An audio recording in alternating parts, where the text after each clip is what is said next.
Hello you lovely lot and welcome to a new video. My name is Katie and as you can see on screen we're going to have a little go at some lino printing.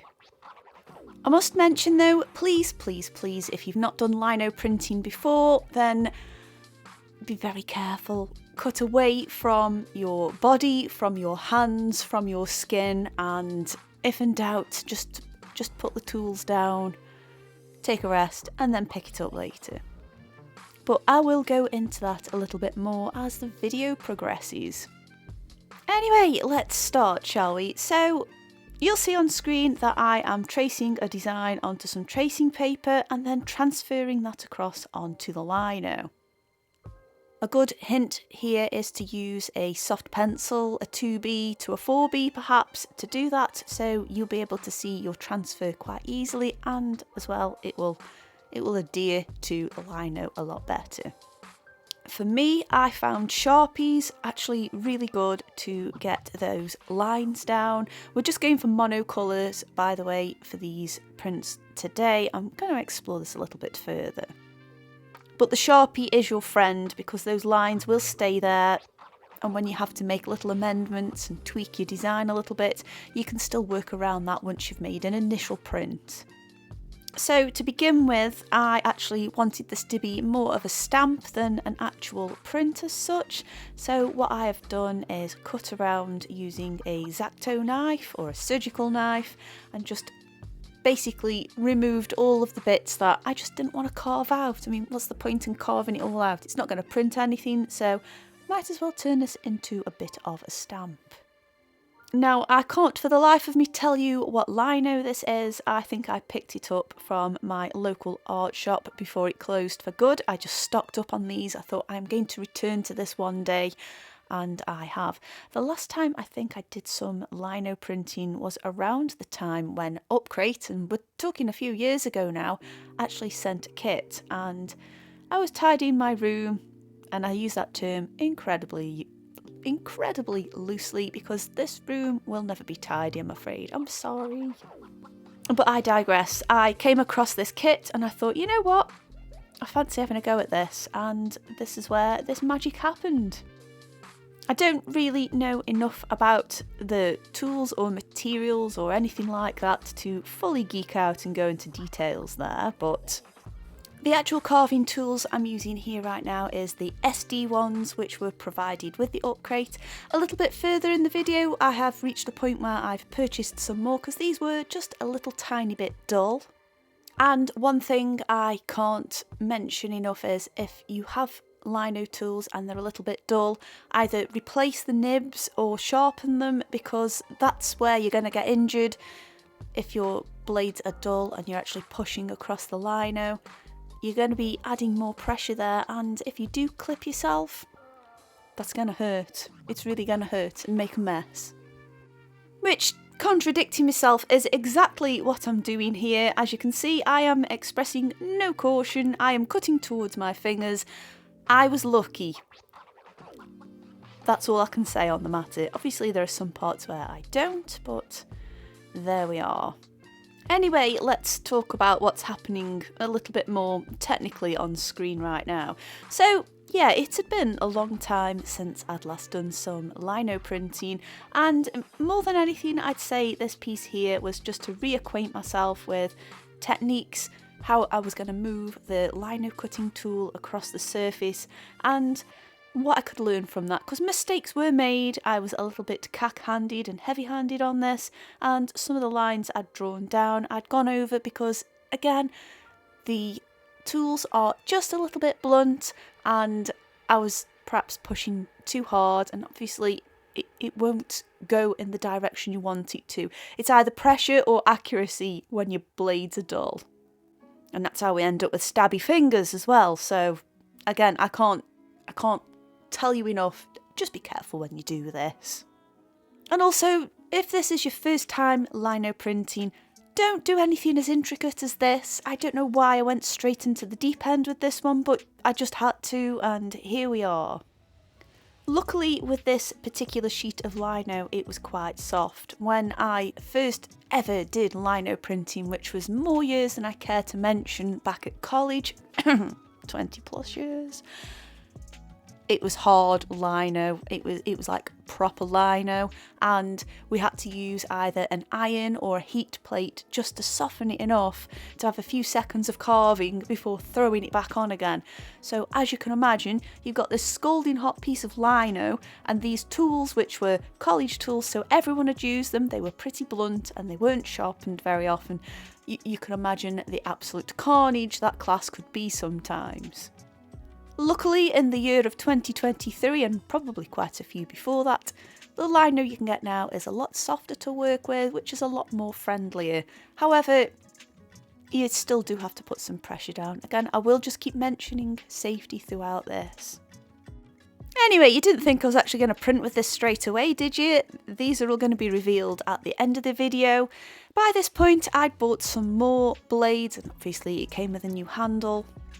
And these were a lot better to work with. Now, I can't tell you what the blades are, it doesn't mention anything like that on the packaging, but we'd got some U-shaped blades which were really good for carving out deep areas, I'd say. Nothing too intricate, but if you wanted to remove a lot of lino or go quite deep, that did the job. And I think I had about 2 sizes of those.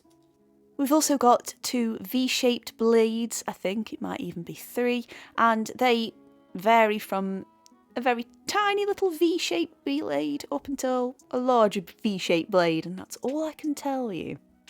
I'll be honest, the tiny V-shaped blade was really good for adding details there, and although it didn't go as deep as the U-shaped blades, it didn't matter too much to begin with because I'm kind of just testing the waters here. Again, I still feel like I'm quite new to this and just seeing how it goes as I go along. But I did find the job a lot easier to do with some fresh sharp blades, and yes, so please bear that in mind. And yeah, I know I'm waffling. So this design is a mermaid one. We could say it's Finley if you like, but there is no Claudia on there, so we'll just say she is a generic mermaid. And of course, I just went straight in at the deep end, no pun intended, by making something that was probably more complicated than what I needed to, but I mean, if you've been on this channel for a while now, you know sometimes I really go for it, and well, this is just one of those cases, and now I can't stop. I feel like I've raised the bar too high for myself. But anyway, you'll see how I'm using the wider tools again, and that's just to carve out big chunky areas, and it worked a treat. Now you'll see when I go round corners, I actually do that using my hand. I did actually find out a little later down the line that it's actually easier to turn the lino and just keep your blade still whilst exerting a bit of pressure on there, and the rotation of that surface is enough to create those lovely curved lines. And also that's going to minimise the risk of catching your fingers in there too, because like I say, that is not fun. Another good thing to use whilst doing this process as well is a craft knife or a surgical knife like I've got there, because sometimes your tools just will not pick out all the little bits you want it to, and it's just nice to go up to the edges with your craft knife and you'll see how easily it lifts out, and you can be a little bit more intricate, but again, make sure your tools are sharp. Another thing as well to bear in mind whilst indulging in this process is you're kind of working in reverse. And that does take a little bit of getting your head around, to be honest. When we're making initial marks on paper, we tend to use whatever medium it is we're using on that surface to create those lines. However, with this, we're working within those lines and leaving those lines behind, which is quite a fiddly process. This is why it's really important to make sure you've got a good marker on your lino sheet, because your hands are going to smudge all over it, and even some alcohol markers will lift up eventually. The Sharpies did a little bit, but you can pretty much see that everything remained mostly intact. I did find it difficult trying to leave behind lines that I thought were quite fine. Some of them did just get lost with the whole reacquainting myself process here, but hey, you know what, that's part and parcel of it. That's part of exploring any new medium, right? I actually wanted to leave some lines on the mermaid's tail, some definite ones, but at the moment my skill set's not allowing me to do that unless I practice a little bit more, and well, I guess that's just what I'm going to have to do. But when it came to doing details around her tail, for example, those fine lines were difficult, and I think it's best to start off thick and then slowly carve into it. Take your time, don't rush, and just see how it goes. And if you do make a mistake, well, it's not the end of the world, is it? And you might as well just carry on with what you're doing, because it's all practice, and you'll know for next time what to do and what not to do. And that's my philosophy on a lot of things art related, really. So I would like to hear what your thoughts are on lino printing. Have you done it before, and do you enjoy doing it? Do you find it quite a nice, relaxing process? I know I did. I've got quite lost in the moment doing this once the initial design had been planned out and I'd started getting fairly confident with this process. I did actually start to enjoy it a little bit more, and even though it's quite intense and there requires a lot of concentration, it's amazing how a few hours can pass by without you actually moving to do anything different apart from what is in front of you now.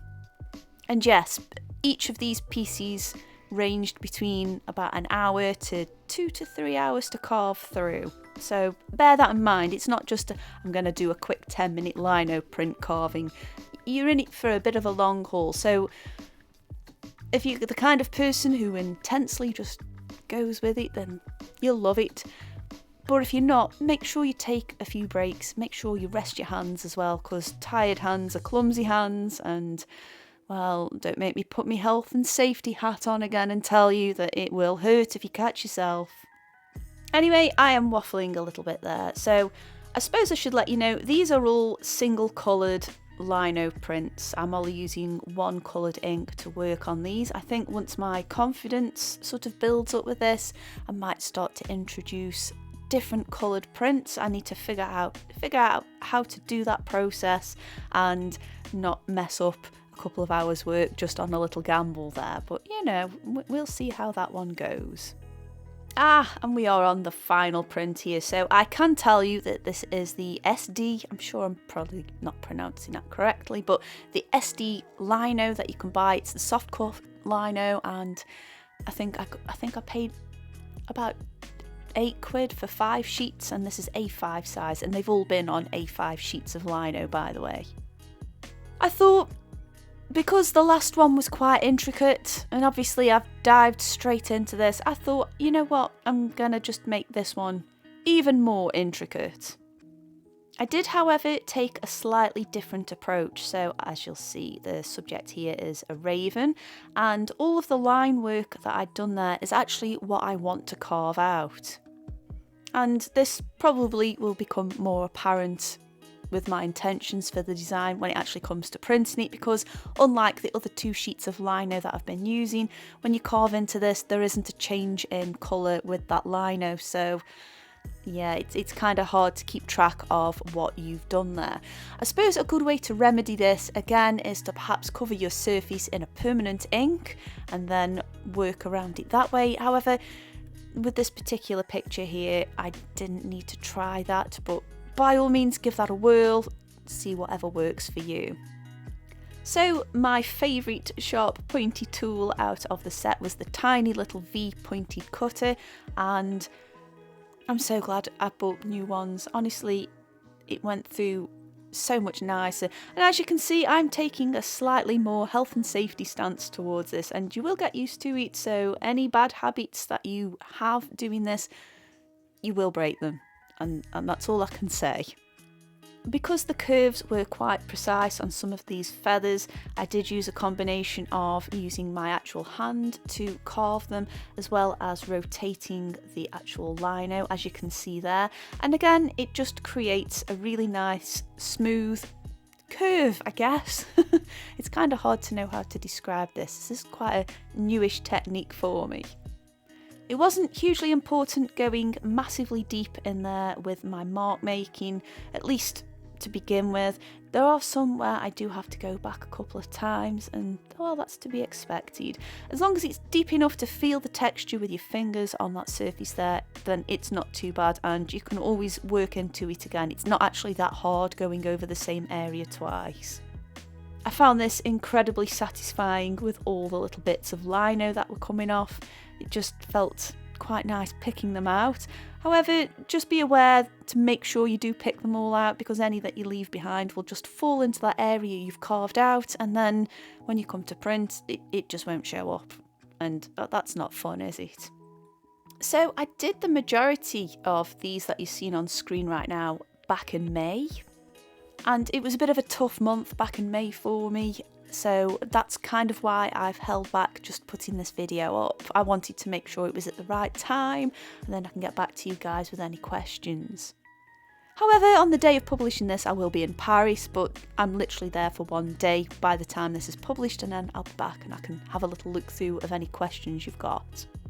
I have been playing around with other designs though, on camera as well as off camera, and I'm looking forward to sharing that with you. But there's a couple of questions I'd like to ask you. First of all, if I can find a good effective way of printing these, because it's not so much the carving that's the problem for me, it's the actual transferring it onto paper, and I think that's something I need to work on at the moment. I need to experiment with some inks a little bit more. But once I've got the hang of it, would you want to buy some of these prints if I opened up an Etsy shop and did it? I know I keep threatening to do prints, but it's like such a nightmare finding a printer and getting test samples and all that, whereas I can just do this directly and you'll know I've done that with my own hands, and each one will be slightly unique from the other. But secondly, I'd like to ask, are there any pictures that I've done already on some of my videos that you think would make good lino prints? And if there is, let me know which one. By all means, have a look through previous videos and come to a conclusion as to whether that would make a good one or not, and I might attempt it in a future video.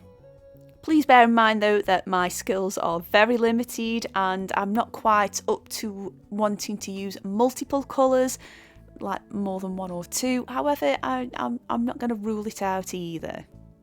But anyway, I'll leave it at that for now. Just let me know downstairs what you guys think. So as you'll see, I added some feather details in there. I didn't go in as heavy as I did with the actual feathers, but the grooves on the feathers, I did score in there quite lightly because I didn't really want it to be, I didn't want them to stand out as much as the initial line work there. And once I'd completed that, I added a bit of a background in there, so it's more of a motif than a scene as such. And it was time to go in there with the big chunky U-shaped blade, and my goodness, that was so much better than picking away at it with a small one. I got as close up to the design as I dared, and then any areas where I needed to go back, I just went in with a smaller one, not necessarily the smallest one, but just small enough. And again, for the background, I went as deep as possible because I didn't want any of those score lines to come through. The bit I'm carving out now, I want it to remain white. And so after I'd done that, it was time to have a little print. The ink I'm using is the Schminker printing ink, which again was provided in the upcrate box. And what I'd done with the first stamp is just mounted it on some cardboard so I could apply as even pressure as possible. I rolled it out onto an acrylic sheet, and you want to do that until it feels tacky when you're rolling it, and then you transfer that over your lino print. Place your paper over the top, and this particular thing is what came with my new blades. It's kind of useful-ish, it kind of holds all the spare blades, but also can be used as a baron, but you can also go over the back of it as well with a roller if you've got a spare uninked one. But you do have to be quite quick with this. I have found with the water-based printing inks, time is of the essence. You haven't got much time to play about. But as you'll see, that first one came out really good, and it's time to try it on the second one. And again, when you're going over it in the ink, it's usually a good indicator of areas where you might need to come back and address, but again, same applies, and sometimes you don't know until you've actually printed it out as well, areas where you might need to improve. However, I'd obviously tweaked all these little bits and pieces off camera, so we'll just have to leave it at that. Time for the paper and time to smoosh it around with my lovely little Baron tool there. And again, just make sure you go over every area. There's nothing worse than doing it and realise you've perhaps left a corner off without adding enough pressure on there, and it's pretty impossible to go back and print over it again, at least with the technique I'm using now. I haven't got a professional lino setup just yet. For some reason, the ink ever so slightly rejected off the lino here, so I might have to go in and sand that and create a more dull texture, but hey, you know what, I'm pretty happy with how that one came out.